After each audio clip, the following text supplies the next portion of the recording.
இன்னைக்கு நாம என்ன விஷயத்தை பத்தி பார்க்க இருக்கிறோம் அப்படின்னா, பார்க்கடலை சுருக்கி நம் வீட்டில் வைக்க இருக்கிறோம்.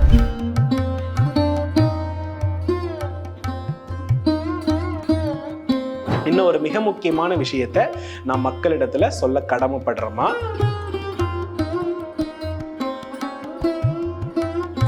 இதெல்லாம் நிறைய பேர் இந்த ரகசியத்தெல்லாம் அவ்வளவு சீக்கிரம் வெளியில சொல்ல மாட்டாங்க குருஜி.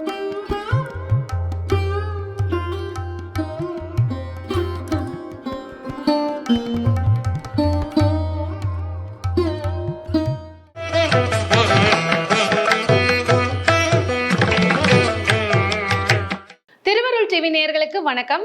குருஜி வணக்கம். வணக்கம்மா. இன்னைக்கும் நம்ம எங்க இருக்கோம் அப்படின்னு பாத்தீங்கன்னா, நம்மளுடைய பிரணவ வாஸ்து நிபுணர் டாக்டர் சிவகு சதீசலஞ்சர் வீட்டில் தான் இருக்கோம். என் கண் முன்னாடி நிறைய பொருட்கள் இருக்கு, நீங்க உங்களால் பார்க்க முடியுது.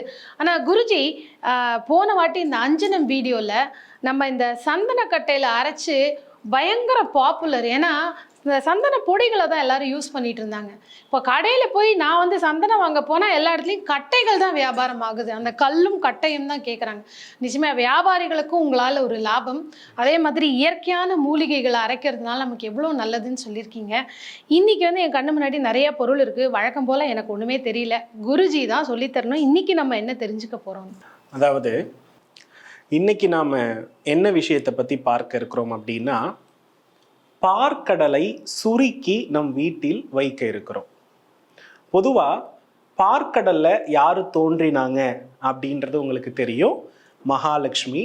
இந்த மகாலட்சுமியோடு நிறைய செல்வத்தை கொடுத்த தெய்வங்கள், அதாவது காமதேனு, அதுக்கப்புறம் பார்த்தீங்கன்னா ஐராவதம், இது எல்லாம் தோன்றியது. அதோடு அமிர்தமும் தோன்றியது. பொதுவாக ஒரு விஷயத்தை நம்ம நல்லா புரிந்துக்கணும். கடல் தான் நாம பார்த்தீங்கன்னா கடலுடைய சுருக்கிய வடிவம் எது? உப்பு. இந்த உப்பு எதற்கு பயன்படுது? நேர்மறை சக்தி. நம்ம உடம்புல இருக்கக்கூடிய திருஷ்டி எல்லாம் அது என்ன பண்ணுதுன்னா எடுத்துக்கொள்கிறது. அதுல இன்னும் ஒரு மிக முக்கியமான விஷயம் என்னன்னா, இந்த பூமி தத்துவம் அப்படின்னு நம்ம எடுத்து கவனிச்சோம்னா அதிக வலுவானது நீர் தத்துவம். அதிக வலுவானது என்பது என்ன? நீர் தத்துவம். இந்த நீர்ல தான் மகாலட்சுமியும் என்ன பண்றாங்க? உரைகிறார்கள். அப்போ நீர் என்பது சந்திரன். நீர் என்பது என்ன? சந்திரன். அதில் உறையும் மகாலட்சுமி சுக்கிரன். இப்ப சுக்கிரனோடு சந்திரன் இணைந்து இருக்கக்கூடிய கிரக அமைப்பு எந்த இதுல இருக்கு அப்படின்னா ரிஷப ராசியில இருக்கிறது. இப்ப ரிஷப ராசி அப்படின்னு நம்ம எடுத்துக்கிட்டோம்னா அது 2ஆம் பாவம். அப்போ நல்லா கவனிச்சு பார்த்தோம்னா ரிஷப ராசியின் அதிபதி யாரு? சுக்கிரன். அதில் உச்சம் அடைகிறது 2 கிரகங்கள். அதுல ஒண்ணு ராகு, இன்னும் ஒன்று சந்திரன். இப்ப நிறைய பேருக்கு தனபாவம் சரியாக வேலை செய்யாது. தன்னுடைய விருப்பங்கள் சரிவர நிறைவேறாது. எப்பொழுதுமே பஞ்சம், சண்டை, நோய் ஒரு வீட்டில் இருந்த வண்ணமே இருக்கும். அதனால இந்த ரிஷபராசி காரகத்துவத்தை நாம வீட்டுல இந்த பொருள் வடிவாக நாம சுருக்கி வைக்கின்ற பொழுது ஒருவருடைய தனிப்பட்ட ஜாதகத்துல எப்பேற்பட்ட கிரகதோஷங்கள் இருந்தாலும் அவர்கள் இந்த மகாலட்சுமியினுடைய அம்சங்களை நாம லாக் பண்ணி வைக்கிறோம் போது அவர்களுடைய விருப்பத்தை நிறைவேற்றி தரக்கூடிய உருளி வழிபாடு என்று அர்த்தம். இதைத்தான் நம்ம என்ன சொல்றோம்னா அக்ஷய பாத்திரம் அப்படின்னு சொல்றோம். அக்ஷயம்னாலே என்ன? பெருகுதல். அப்ப நம்ம லைஃப்ல எது பெருகணும் அப்படின்னு இந்த வழிபாட்டின் மூலம் நாம கேட்கிறோமோ அதை கேட்டுக்கொண்டே எந்த அளவுக்கு இந்த உருளியை நம்ம டெக்கரேட் பண்றோமோ அந்த அளவுக்கு நமக்கு செல்வம் சேரும் அப்படின்னு இங்க என்ன பண்ணப்படுதுன்னா சொல்லப்படுது. ரிஷப ராசி அப்படின்னாலே நமக்கு நல்லாவே தெரியும், அது ஒரு நிலராசி. அப்போ நிலத்துல இருக்கக்கூடிய முக்கியமான விஷயத்தை தான் நம்ம நிலத்துக்குள்ளதான் என்ன இருக்குது? தங்கம் இருக்கு, வைரம் இருக்கு, வெள்ளி இருக்கு, வெண்கலம் எல்லாம் என்ன பண்றோம்? மண்ணிலிருந்து உதிர்த்தி எடுத்துதான் நம்ம பண்றோம். அப்போ நிலத்தத்துவத்தை குறிக்கும் விதமாக இருப்பது என்ன? இந்த வாய் அகன்ற பாத்திரம். இப்ப நம்ம வாய் தான் இருக்கிறதுலயே மிகப்பெரிய உறுப்பு. அப்போ வாய் அகன்ற பாத்திரம் எல்லாமே யாருடைய அம்சம்? ராகுவுடைய அம்சம். அப்போ நிலத்தத்துவத்திற்குரிய ரிஷபத்திற்குரிய பாத்திரமே என்ன? இந்த வாயகன்ற பாத்திரம் தான். இப்ப இதுல நாம எதெல்லாம் ஆட் பண்ண போறோம்னா சந்திரனையும் சுக்கிரனையும் ஆட் பண்ண போகிறோம். அப்ப சந்திரன் அப்படின்னா நீர், சுக்கிரன் அப்படின்னா வாசனை பொருள். சுக்கிரனை நிலத்துல எந்தெந்த உயரிய தன்மையில இருக்கிறதோ அந்த பொருள் எல்லாம் இதுல ஆட் பண்ணி நாம என்ன செய்ய போறோம்னா, நம்ம வீட்டினுடைய ஒரு ரிஷப ராசி ஆளுமை செய்யக்கூடிய பகுதியில கொண்டு போயிட்டு வைக்க போறோம். இதை வைப்பதன் மூலம் நம்மளுடைய வாழ்க்கையில 2ஆம் பாவம் வேகமாக வேலை செய்யும். அதாவது 2ஆம் பாவம் என்பது அன்றாட பொருள் வரவு. அன்றாட பொருள் வரவு ஒருத்தருக்கு இருக்குன்னா அவருக்கு முக வசீகரம் இருக்கணும், தொழில் வசியம் இருக்கணும். அதை தான் நமக்கு உருவாக்கி கொடுக்க போறது இந்த உருளி வழிபாடு. இன்னும் ஒரு மிக முக்கியமான விஷயத்த நான் மக்களிடத்துல சொல்ல கடமைப்படுறோமா, சந்திரன் எந்த கிரகத்தை பார்க்கிறதோ அந்த கிரகத்திற்குரிய குணத்தை அது அதிகமாக சுரக்கும். இப்ப சூரியனை சந்திரன் பார்க்குதுன்னா அதிக அன்பு, ஆளுமை திறன் இதை அதிகப்படுத்தும். அதே போல செவ்வாயை சந்திரன் பார்க்குதுன்னா கோபத்திற்குரிய தன்மையை அதிகம் சுரக்கும். அதே போல புதனை பார்க்கிறது அப்படின்னா அந்த புதனுக்குரிய விஷயத்தை அதிகம் செயல்படுத்தும். குருவை பார்க்குதுன்னா அதிகம் ஆன்மீகத்தை அது சுரக்க செய்யும். அப்போ சுக்கிரனை சந்திரன் பார்த்தா சுக்கிரனை அதிகம் வீட்டில் சுரக்க செய்யும். அந்த சுரக்க செய்யக்கூடிய விஷயத்தை தான் இன்னைக்கு நாம என்ன பண்ண போறோம், சுருக்கிய வடிவாக செய்கிறோம். சரி, அப்ப வீட்டுல ரிஷப ராசி என்பது எந்த இடம் அப்படின்னா, வாய் தான் நமக்கு ரிஷபம், முகம் தான் நமக்கு ரிஷபம். அப்போ முகம் அப்படின்றது, வாய் அப்படின்றது எந்த இடத்துல இருக்குன்னா தலைவாசல். இந்த வாய் வழியாகத்தான் நமக்கு நல்ல உணவுகள் எல்லாம் போகுது, நல்ல வார்த்தைகளை பேசுறோம். அப்போ வீட்டுடைய தலைவாசல் வழியாகத்தான் நம்ம நல்ல விஷயத்த எடுத்துட்டு வரோம். அப்போ அந்த தலைவாசலுக்கு அருகாமையில் இருக்கக்கூடிய பகுதி தான் இந்த ரிஷபராசி செயல்படக்கூடிய பகுதி. அப்ப வீட்டுடைய தலைவாசல் என்பது என்ன, ரிஷப ராசியினுடைய காரகத்துவம், அதுதான் என்ட்ரன்ஸ். நீங்க நல்லா கவனிச்சு பாத்தீங்கன்னா தெரியும். அதை தான் திருமகளுடைய திருநிலை அப்படின்னு அதற்கு பேரு. அதுக்கு அடியில என்ன பண்ணுவாங்கன்னா நவரத்தினங்கள், தங்கம், வெள்ளி, நம் முன்னோர்கள் பயன்படுத்திய நகை, இது அத்தனையுமே கர்ப்பப்பேழை பெட்டி போன்று செய்து வைப்பது ஆதிகால வழக்கம். இன்னைக்கு யாருமே அந்த மாதிரி என்ன செய்யறது இல்லைன்னா பண்றது கிடையாது. அதை நம்ம வீட்டுல என்ன பண்ண போறோம்னா ஆக்டிவேட் செய்ய போகிறோம்.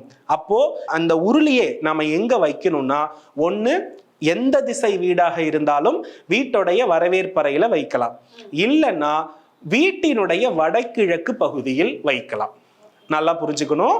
வீட்டுல எந்த பக்க திசையா இருந்தாலும் வீட்டுடைய வரவேற்பறையில வைக்கலாம், இல்லைன்னா வீட்டினுடைய வடகிழக்கு பகுதியில வைக்கணும்.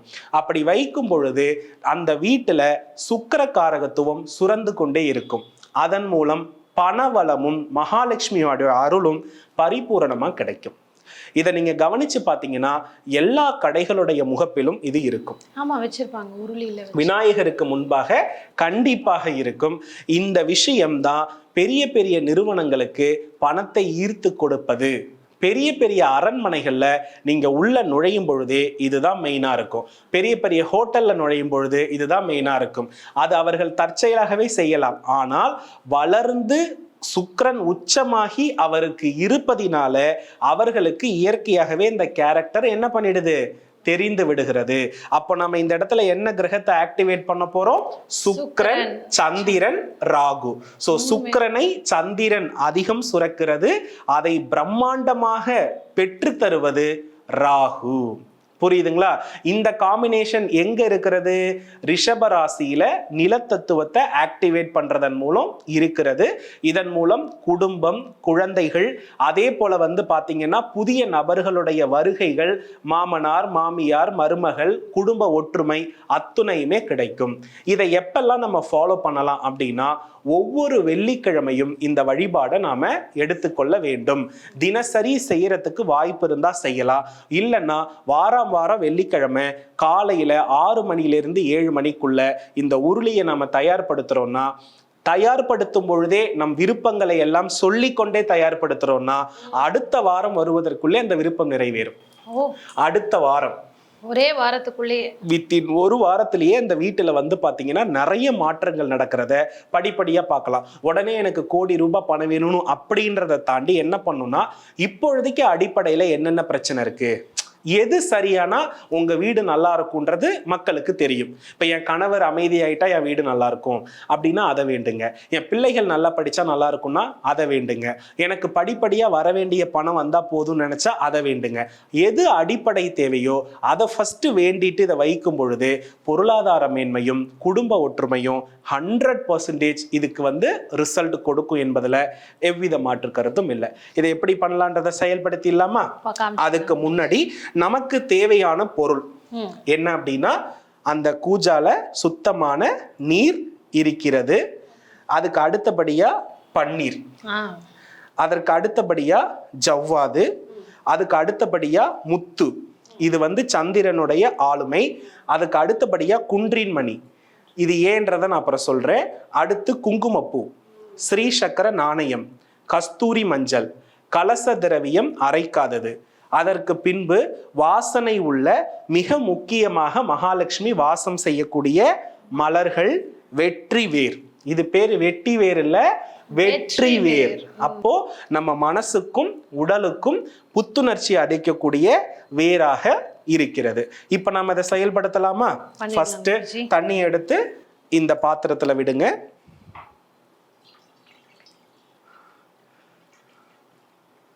அதாவது குருஜி, இந்த ராகு இங்க உச்சமாகும் அப்படின்னு சொல்லியிருக்கீங்க.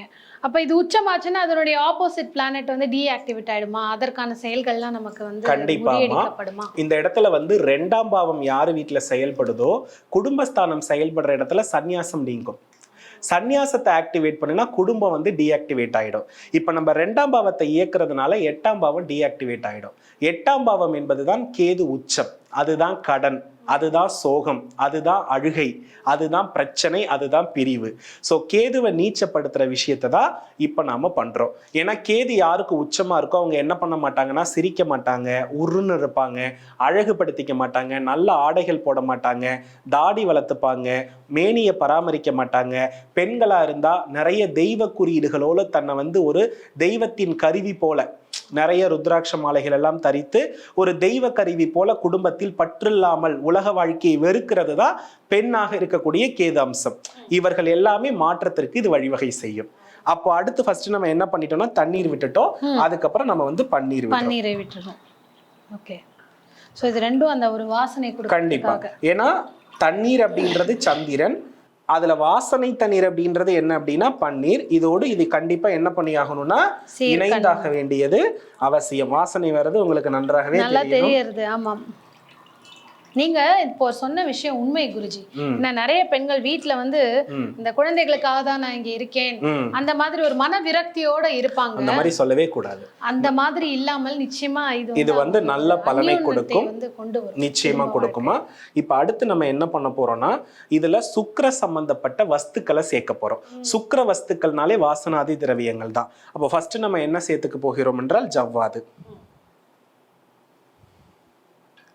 அதுக்கு அடுத்து பாத்தீங்கன்னா சிறு துளி குங்குமப்பூ.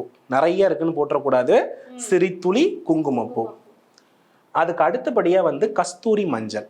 இந்த குங்குமப்பூ, கஸ்தூரி மஞ்சள் இதெல்லாம் எதற்கு அப்படின்னா, இப்போ நீரில் தான் குரு பகவான் உச்சம் அடைகிறார், கடல்ல தான் குரு பகவான் என்ன அடைகிறாரு, உச்சம் அடைகிறார்.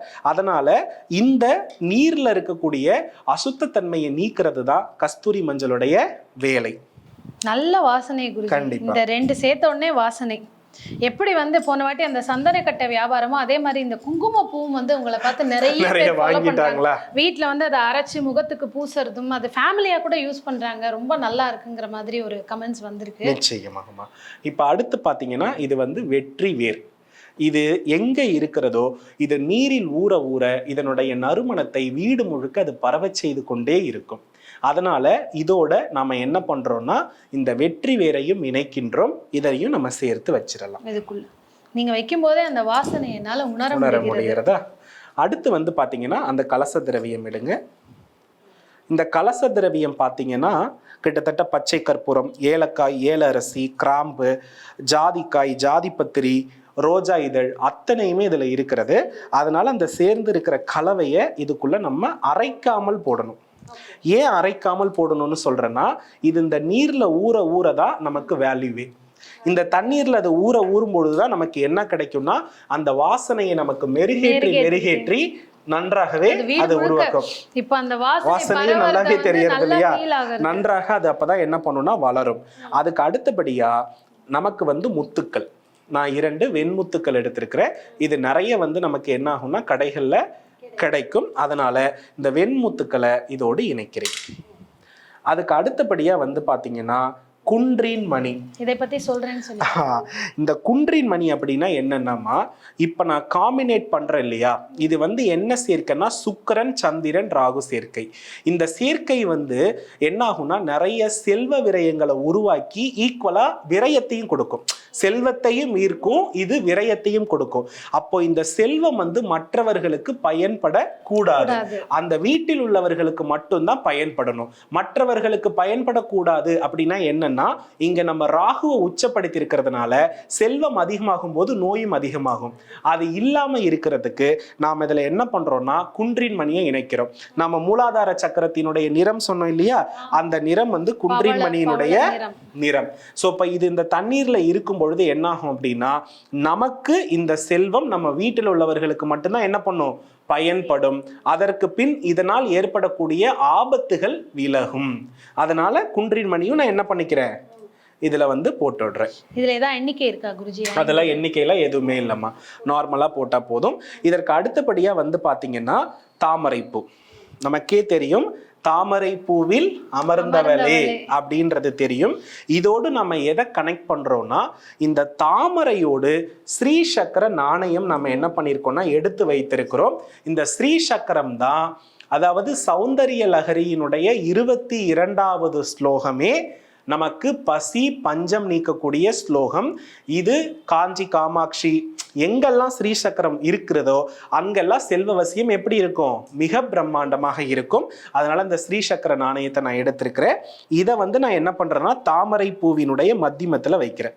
இது மிகப்பெரிய மணி அட்ராக்ஷன்மா, மிகப்பெரிய மணி அட்ராக்ஷன். இதை நான் என்ன பண்றேன்னா இந்த நீரினுடைய மத்தியமத்துல வைக்கிறேன். இதெல்லாம் நிறைய பேர் இந்த ரகசியத்தெல்லாம் அவ்வளவு சீக்கிரம் வெளியில சொல்ல மாட்டாங்க குருஜி. ஆனா நீங்க வந்து பாக்குற நேர்கள் எல்லோருமே பயனடையணும். ஒரு காலகட்டத்துல இப்படி வைத்து இந்த பாத்திரம் இருக்கு இல்லையா, இது அக்ஷய பாத்திரம்னு சொல்றோம், உருளின்னு சொல்றோம். இதை தான் நான் மகாலட்சுமி வடிவாக பூஜித்தேன். இதை முக்காலியில் வைத்து என்னுடைய விருப்பங்களை எல்லாம் இதன் முன்புதான் நான் சொல்லுவேன். இது மனதையும் உடலையும் தெளிவுபடுத்தி நான் என்ன கேட்கின்றேனோ அந்த வரத்தை அது முழுமையாக வழங்கியது. இது 1000% உண்மை, 100 இல்லை, 1000% உண்மை. அதற்கு அடுத்தபடியா இதோடு நம்ம என்ன பண்ணிக்கிறோம்னா நிறைய வாசனை மலர்கள், அதுல வந்து பன்னீர் ரோஜா தான் இதற்கு அதிகப்படியான முக்கியத்துவம் உள்ளது. இதோடு நீங்க தாராளமா மறிக்கொழுந்து சேர்த்துக்கலாம், துளசி சேர்த்து கொள்ளலாம். பயங்கரமான ஒரு வாசனை வருது குருஜி உண்மையிலேயே. இது வீட்டுக்குள்ள நுழையும் பொழுதே பாத்தீங்கன்னா நம்ம வீட்டுக்கு யாராவது சண்டை போடுறதுக்கு வந்தா கூட இந்த வாசனையை பார்த்து சமாதானமாயிடும், சண்டை போடுறதுக்கு வந்தோங்கிறதே மறந்துடுவாங்க. இன்னொன்னு என்ன அப்படின்னா, இப்போ சண்டை வாக்குவாதம் இல்லாம நம்ம தப்பிக்கணும், நம்ம வீட்டுல ஏதோ ஒரு பெரிய பிரச்சனை நடக்க போது, வாக்குவாதம் நடக்க போது, பிரிவினை பத்தி பேச போறாங்க அப்படின்னா அன்னைக்கு இந்த உருளையை ரெடி பண்ணி வச்சுட்டா போதும். அது வாக்குவாதம் இல்லாம எப்பேற்பட்ட பிரிவினை விஷயத்தையும் முடித்து வைக்கக்கூடிய ஆற்றல். ஆக்சுவலி பரிகாரமே என்னன்னா, ஒரு ஃப்ரூட் ஜூஸ் கொடுத்துட்டு அதுக்கப்புறம் நம்ம பிரச்சனையை பேசினா அது பெருசா போகாது. இப்ப வந்த உடனே அதனாலதான் முதல்ல உட்காருங்க, தண்ணி குடிங்க அப்படின்னு சொல்றாங்க இல்லையா, அதை வந்து இந்த விஷயம் வந்து உறுதியாக பண்ணும். இப்போ நாம பன்னீர் ரோஜாக்களை நம்ம என்ன பண்ணிட்டோம்னா இணைச்சாச்சு. அதுக்கு அடுத்தபடியா மஞ்சள் நிற செவ்வந்தி மலர். இது இந்த பூ தான் வைக்கணுமா குருஜி, வேற எதுவும் வைக்க கூடாதா அப்படிலாம் கேள்விகள் வரும். இன்னைக்கு எனக்கு என்ன வாசனை மலர் கிடைத்திருக்கிறதோ அதை நான் என்ன பண்ணிருக்கேன், வாசனையாவும் இருக்கக்கூடிய கண்டிப்பா. ஏன்னா சுக்கிர சந்திரன் அப்படின்றது வந்து பாத்தீங்க அப்படின்னா நமக்கு கவர்ச்சியா வைக்கணும், ஏன்னா தோணுன்னு வைக்கப்படாது. அங்கதான் மகாலட்சுமி வந்து முழுமையா என்ன ஆவாங்கன்னா வசீகரம் ஆவாங்க. யாருக்கு வந்துமா இப்போ மாமியார் மருமகள் பிரச்சனை இருக்குல்ல, அது எங்கிருந்து தொடங்குறது அப்படின்னா நல்லா சமைக்கிறதுல இருந்துதான். ஓகேவா, சமைக்க தெரிந்த மருமகள் வந்துட்டாலே கண்டிப்பா மாமியார் மருமகளுக்குள்ள பிரிவு உண்டு. இன்னும் ஒரு பெரிய விஷயத்த சொல்றேன், மாமியார் மருமகள் பிரச்சனைக்கு சுக்கிர சந்திர சேர்க்கை தான் காரணம். அதற்கு ஒரு சிறந்த பரிகாரம், மாமியார் மருமகள் பிரச்சனையவே இது என்ன பண்றது, தீர்க்கக்கூடிய வல்லமை உடையது. அதுக்கப்புறம் வந்து வெள்ளை நிற மல்லிகை பூ, அதையும் நம்ம என்ன பண்றோம்னா டெக்கரேட் செய்யறோம். மொத்தமா அப்படியே ஒரு வாசனை வருது. இது நீங்க எவ்வளவு பெரிய கம்பெனி பர்ஃப்யூம்ல கூட வராத ஒரு வாசனை வந்து எல்லாமே இயற்கை தொடர்புடைய விஷயம் இல்லையா? பொருட்கள்ல நமக்கு கிடைக்கிறதுங்க. இதோடு நம்ம என்ன இணைக்கிறோம் அப்படின்னா அதிக வாசனை தரக்கூடிய செண்பக மலர். இதெல்லாம் சீசன் பூ தான், கண்டிப்பாக இருந்ததுன்னா ரொம்ப சந்தோஷம். இப்போ நம்ம என்ன பண்ணிருக்கிறோம் அப்படின்னா சுக்கிர சந்திர ராகு சேர்க்கையை ஏற்படுத்தி ரிஷபராசியினுடைய காரகத்துவத்தை முழுமையாக செயல்படுத்தி இருக்கிறோம். இந்த ரிஷபராசி என்பது நம் வீட்டுல தலைவாசலுக்கு அடுத்த நிலையில் இருக்கக்கூடிய வரவேற்பு பகுதியை குறிக்கும். இங்க வந்து பாத்தீங்க அப்படின்னா இந்த சுக்கிர சந்திர ராகு சேர்க்கையை நாம மகாலட்சுமியாக பாவித்து இவர்களை நாம வந்து பாத்தீங்க அப்படின்னா அர்ச்சனை செய்து வேண்டுதல்களை இப்ப நம்ம வைக்கும் பொழுதே என்ன சொல்லணும்னா, அம்மா என்னுடைய குடும்பத்தில் இருக்கக்கூடிய எல்லா பிரச்சனையும் தீர்ந்து அடுத்த வாரம் வைக்கிற பொழுது நாங்க எப்போதுமே குடும்பத்தோட ஒற்றுமையாக நாங்க வைக்கணும். எங்களுடைய வீட்டுல பொருளாதார மேன்மையை நீ உறுதியா தருவ, என் வீட்டுல செல்வம் எப்போதுமே சிறப்பா இருக்கும், நீ இருக்கும் பொழுது என் வீட்டில் பஞ்சம் அண்டவே அண்டாது, உமக்கு மூத்தவளான மூத்த தேவியை இந்த வீட்டில் நீ அண்டவே விடமாட்ட, நீ மட்டும்தான் இந்த வீட்டினுடைய பேரரசி, உன்னாலதான் என்னுடைய குடும்பம் மிகப்பெரிய செல்வ நிலையையும் மகிழ்ச்சியையும் உறவினர்களையும் நிலப்புலன்களையும் சிறப்பாக பெறுது, உன்னை ஒவ்வொரு வாரமும் நான் வந்து வழிபடுகிறேன், எப்போதும் போல என்னை சிறப்பா வச்சிருமா அப்படின்னு வேண்டிக் கொண்டே இந்த மலர்களை இவ்வாறு அலங்காரம் செய்து இதை அழகா எடுத்துட்டு போயிட்டு வீட்டுடைய வரவேற்பறையோ அல்லது வீட்டினுடைய வடகிழக்கு பகுதியிலேயோ நீங்க வைத்துட்டீங்க அப்படின்னா இதுக்கு முக்காலி போட்டுதான் வைக்கணும். இதை வந்து வெறும் தரையில என்ன பண்ணக்கூடாதுன்னா வைக்க கூடாது. முக்காலி போட்டு வைக்கும் பொழுது இந்த சுக்கிர சந்திர ராகு சேர்க்கை என்பது முழுமையா ஒரு செல்வ வளத்தை கட்டாயமா கொடுக்கும். புரியுதுங்களா? இத யாரு பண்ணக்கூடாது அப்படின்றதையும் சொல்லிடுற. யாரெல்லாம் புத்திர பேருக்கு முயற்சி செய்து கொண்டிருக்கிறார்களோ அவர்கள் இதை தவிர்க்க வேண்டும். குழந்தைங்க இருக்கு, குடும்பமா இருக்கிறோம்னா பிரச்சனை இல்லை, ட்ரீட்மெண்ட் ஸ்டார்ட் பண்றேன், குழந்தை வந்து கன்சீவா நான் வந்து இருக்கிறேன் அப்படின்றவா மட்டும் இதை தவிர்த்து விடுவது நல்லது. இதற்கு ஏதாவது காரணம் உண்டா குருஜி? ஏன்னா ராகு உச்சமாகுது. சுக்கிரன் சந்திரன் ராகு அப்படின்றது கருவை வந்து உருவாக்கக்கூடிய கிரக சேர்க்கை கிடையாது.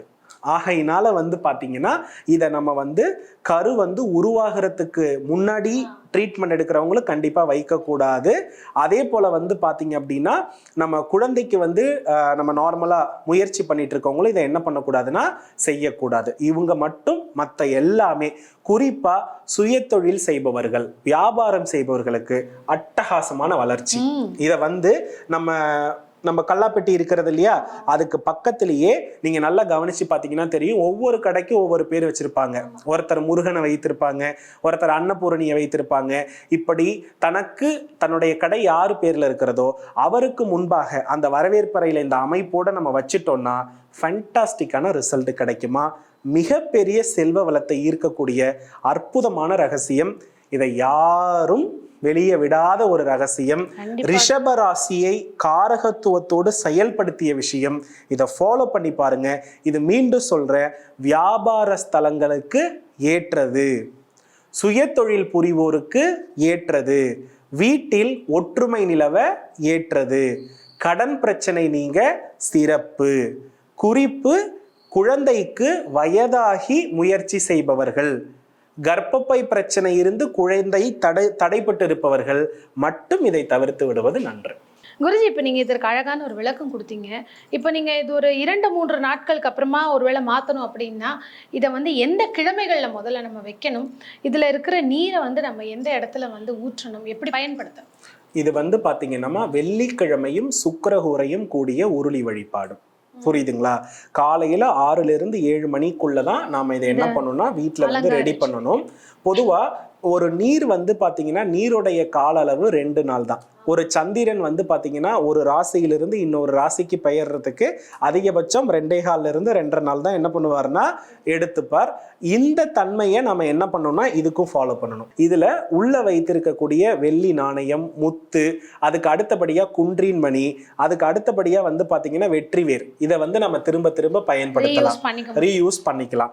மற்ற மலர்கள், அந்த நீர், இதெல்லாம் என்ன பண்ணணும்னா நம்ம வீட்டுல பூந்தோட்டம் செடிகள் இருக்கு இல்லையா, வெளியில வீட்டுக்கு வெளியில ஊத்திடக்கூடாது. நம்ம வீட்டுல இருக்கக்கூடிய நிலப்பரப்புல பூச்செடிகள் இருக்கிற இடத்துல இதை விடணும். இந்த தண்ணீரை விடுறது ரொம்ப நல்லது. அப்படி விடும் பொழுது கண்டிப்பா நமக்கு மாற்றங்கள் இருக்கும். திரும்ப மீண்டும் அடுத்த வாரம் வெள்ளிக்கிழமை 6 இருந்து 7 மணிக்குள்ள வைத்து இதை வழிபாடு செய்வோம்.